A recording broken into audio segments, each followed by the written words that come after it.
Welcome to Off Leash and Unfiltered. Trigger warning, I'm Katie Pepe, delivering the truth in dog training.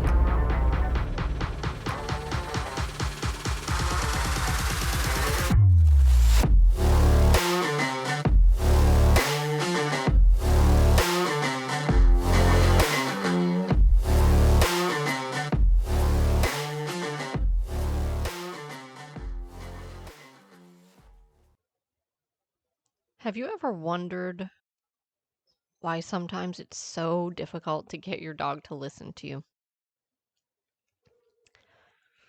You do all these things for them. You bring them places, you feed them, you water them, you provide them medical care, you love them, you give them treats, you try to reward everything you like, and yet you still just can't get your dog to listen to you. Well, that's what we're here for. And that's what we're going to talk about today. My name's Katie Pepe. I own Diamond Canine Dog Training in Biddeford, Maine.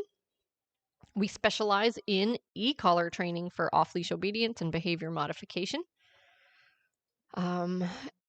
Everything from simple stuff, jumping, getting into the garbage, digging holes, barking, to more complicated stuff, more serious stuff, leash reactivity, aggression, resource guarding, separation issues, all that stuff. We do it all. And we do puppy training too. That's who we are and what we do. And I've been thinking a lot about the difference between happiness and arousal, and how one of the biggest problems that we face, because the hardest part of our job, guys, is the humans. And that's nothing against humans. I love humans. Not all of them, but in general. Training the dogs is easy, not because they're all the same. They're actually all very, very different, and thank God, because we'd be super bored otherwise. But dogs are very simple and very honest, right? We're not dealing with their emotions, their guilt. We're not dealing with any of that with the dog. It's very, very simple. We know if they are motivated enough to do something, they will do it. If they are motivated enough to stop doing something, they will stop doing it. And so it is our job to figure out how to do that with each individual dog. And that's where things vary a lot and looks different from dog to dog. And then, of course, it's important for us to use the right sequence to tie that motivational thing to the behavior so that we can achieve our goals.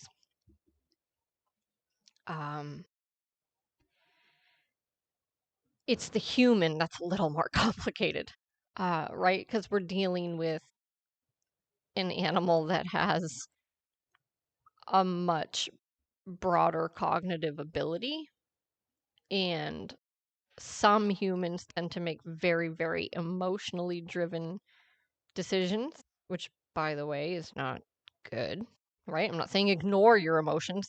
They play a role, a very functional role. But if you're just making decisions based on your emotions, that's not usually going to pan out great.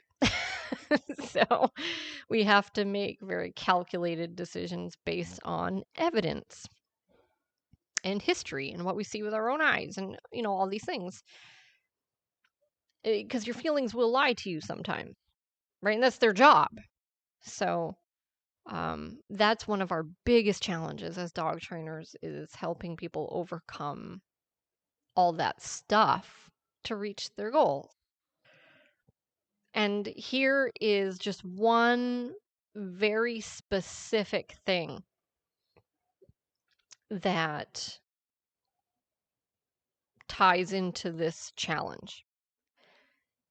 It is a dog that looks happy versus a dog that does not look happy. So right away, right? If we're talking about somebody, because everybody loves their dog. Of course, everybody wants their dog to be happy, guys. I have never met a person who didn't want their dog to be happy. Never. And we want your dog to be happy too. However, if we put that at the top of our priority list, right, we can only have one thing at the top of the priority list. And so if we put Dog's happiness. Just picture a whiteboard, right, with a little column here, and you get your marker, and at the top is like dog's happiness. That's our number one priority. That means everything else not only takes a back seat to the dog's happiness, but who judges if the dog's happy, right? So you have certain things that your brain is kind of wired to look for to gauge happiness. And they are wrong. They are wrong. So, for instance, you have a dog who is, right? Picture your dog happy. What do you picture? This will help. This will help you kind of determine where you fall on the spectrum. Like you might catch yourself making some of these mistakes if you just think for a second about, well, what do I picture when I picture my dog happy? So for most people, or for a lot of people, when they picture their dog happy, they're picturing their dog, number one, running around. Number two, big eyes. Number three, ears up. Number four, tail up. Number five, actually acting kind of distractible, right? Kind of hopping around, looking around, happy, checking everything out, right? That's quote unquote happy. But what that really is aroused. That's it. It doesn't mean happy or unhappy. It means aroused. So that what I described is not a happy dog necessarily. It could be, but it's an aroused dog. So if you conflate those two, man, you could really struggle a lot, right? Because it's like you can't possibly achieve the goal of having a dog that is really safe and reliable and listens well, particularly around distractions, right? And quote unquote triggers.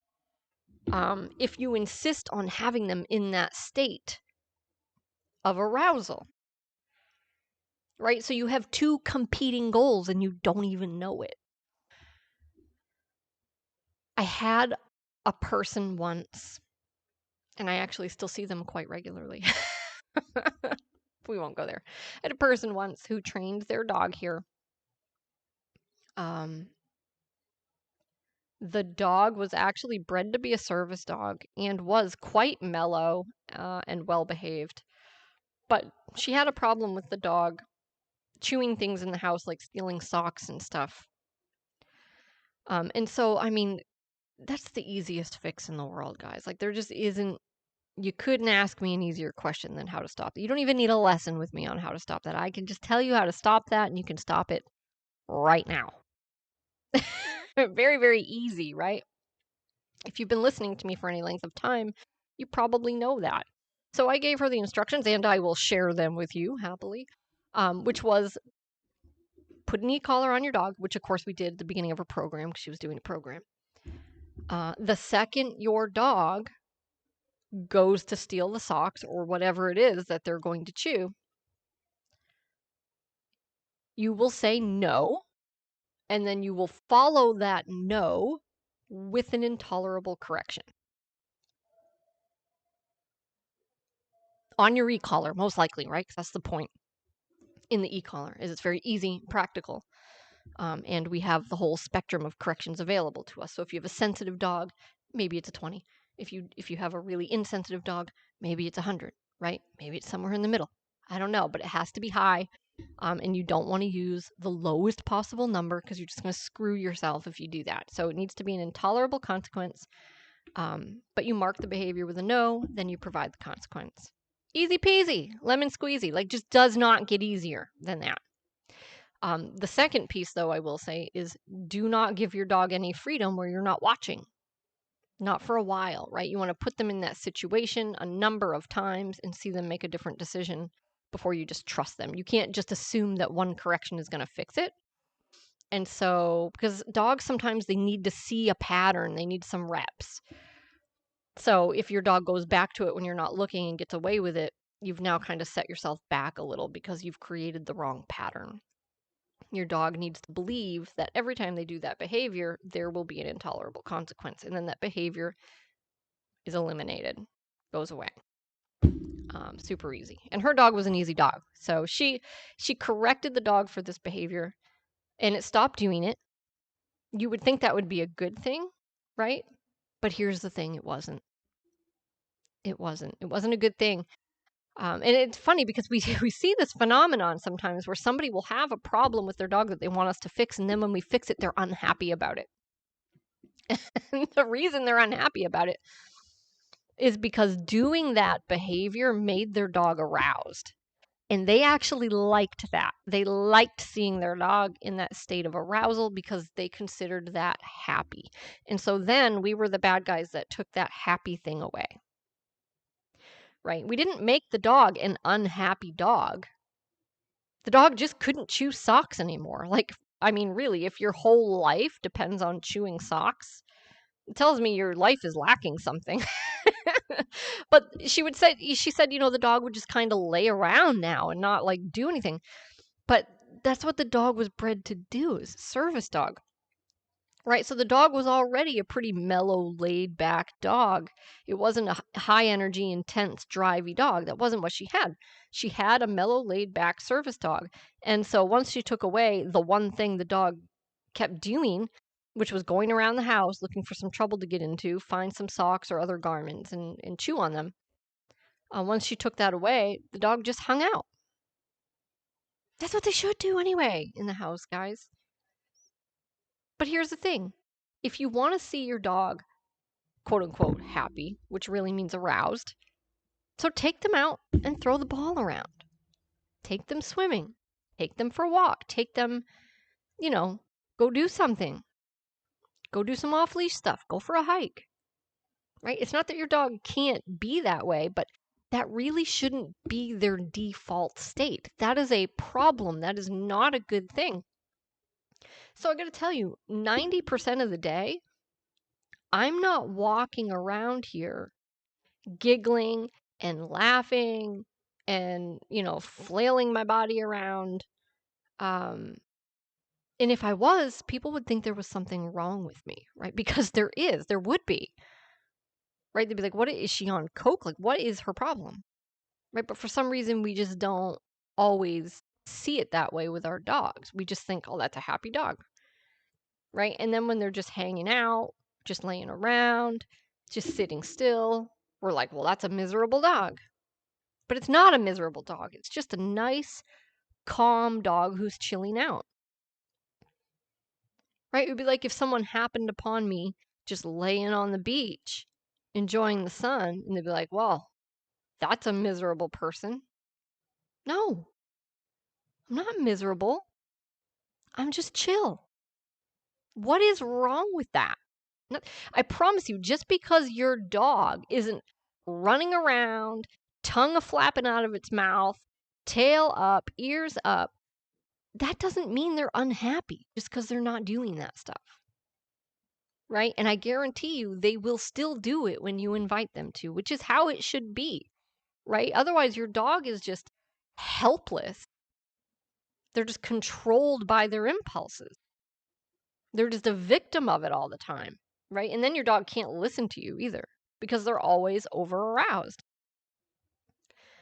And that is why people get stuck struggling with things, is because it's all about arousal. If you can't teach your dog how to control arousal, if you can't learn how to control arousal, or if you refuse to learn because you don't want to, then you're going to continue to see these problems that bother you, at least occasionally, because the more aroused your dog is, the more difficult it is to resist the impulse, right? It's just like a person being drunk.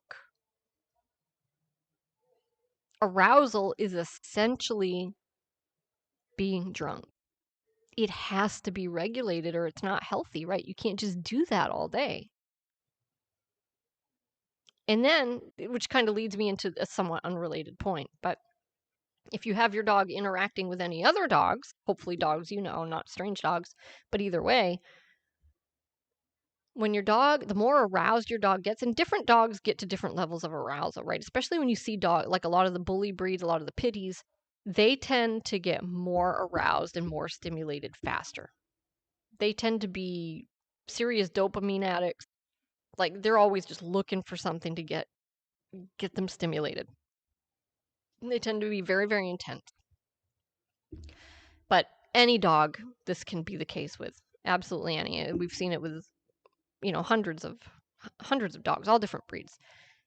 And you get dogs together, and sometimes things will start out fine, but as that arousal starts to escalate, things start to change, right? And it's like one dog does something maybe a little bit rude that they shouldn't have done because they're over aroused, right? And then the other dog, because they're also over aroused, they take it the worst possible way and they're like, you don't do that to me, I'm gonna get you, right? And it's like a bunch of drunken frat boys getting into a fist fight on the lawn.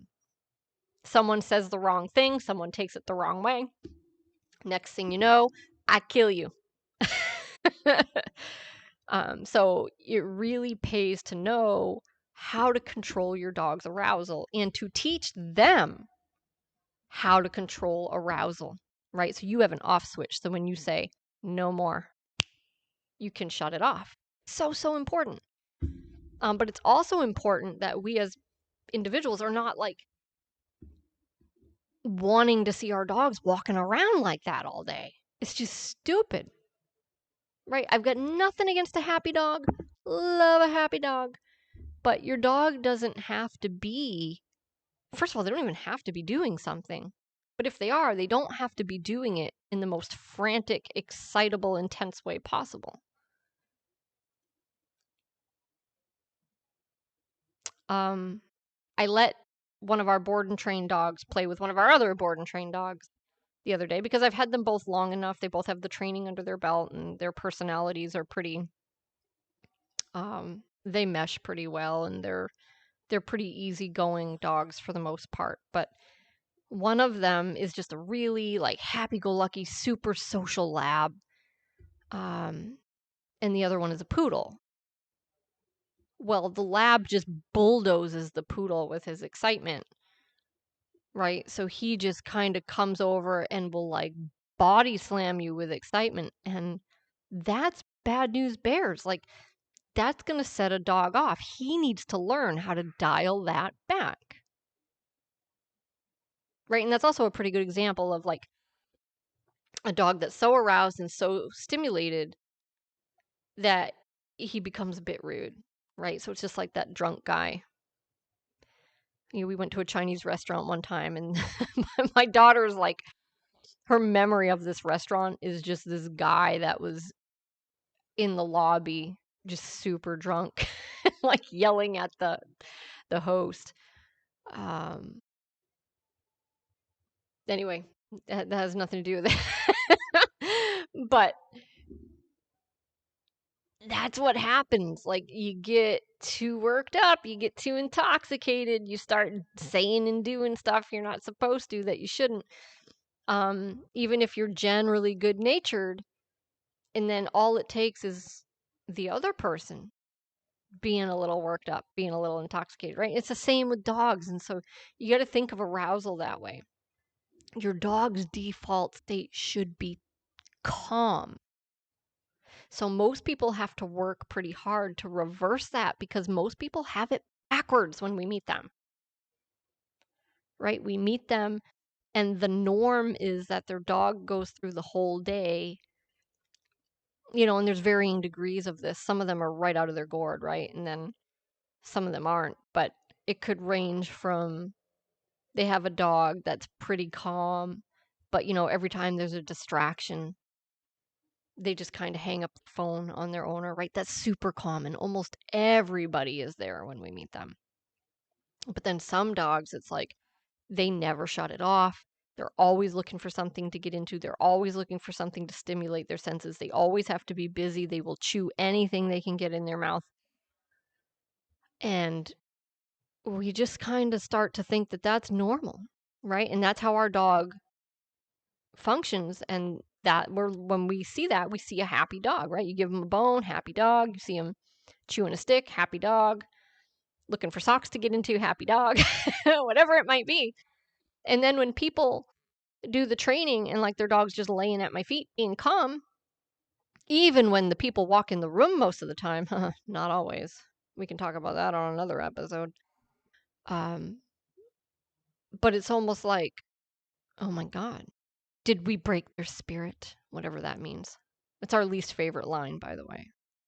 And it's like, no, I can release this dog and like we can go throw the ball around and have a great time right now. Right? But we don't have to go through our whole day like that. We can just be cool.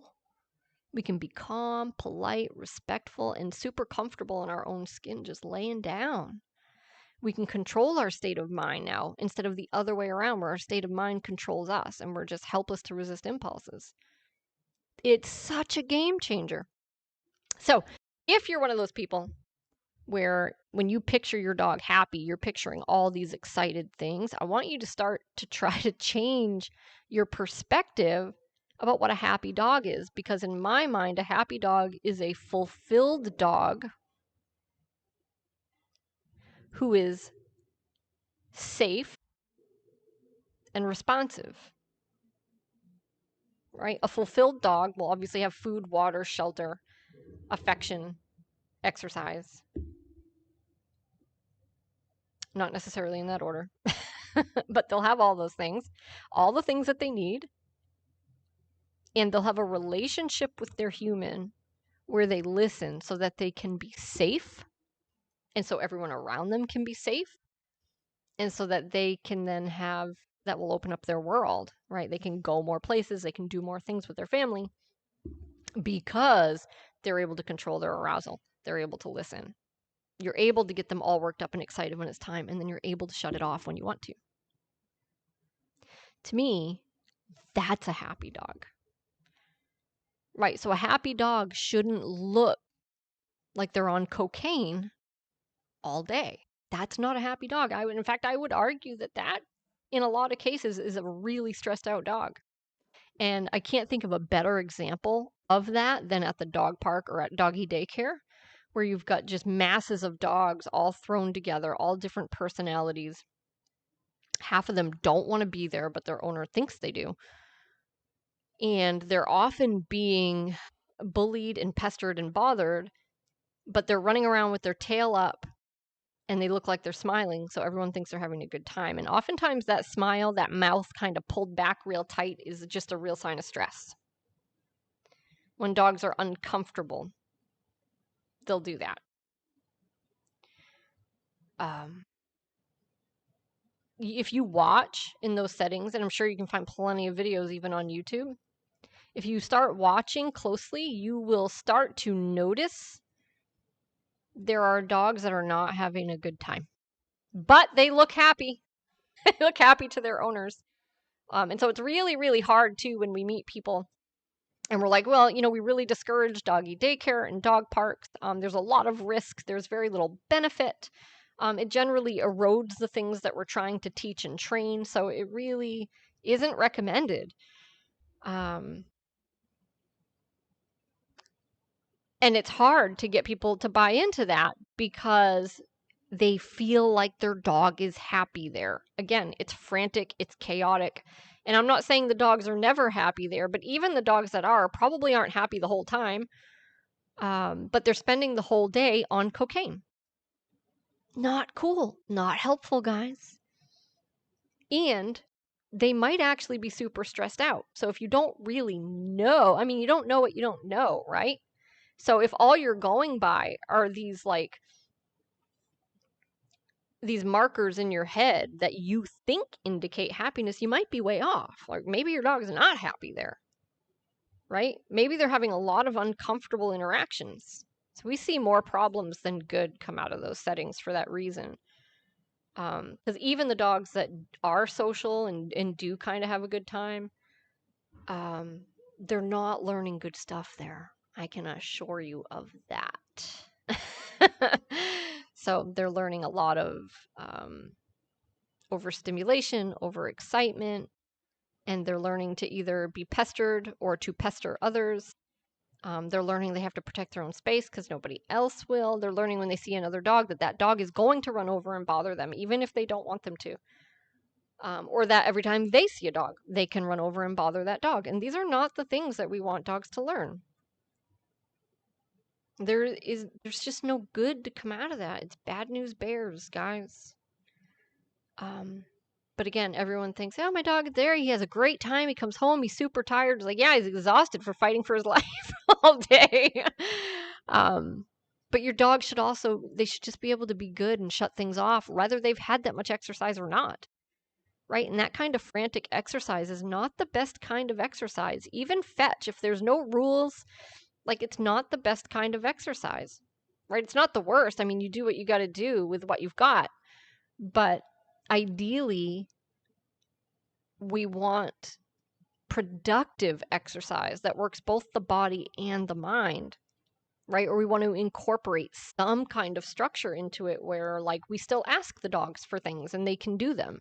So we're not just practicing on, we're practicing on, off, on, off, right?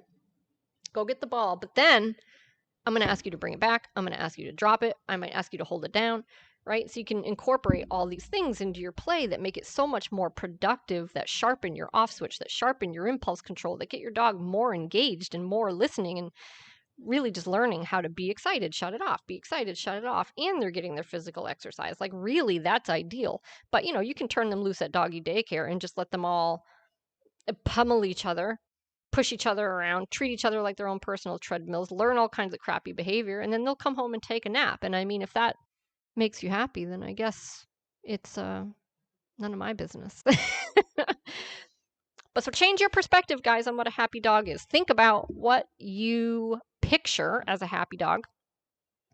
And then picture, how you look when you're happy, right? They're not, yeah, sure. If you like win the lottery and you're jumping up and down, that might be happy.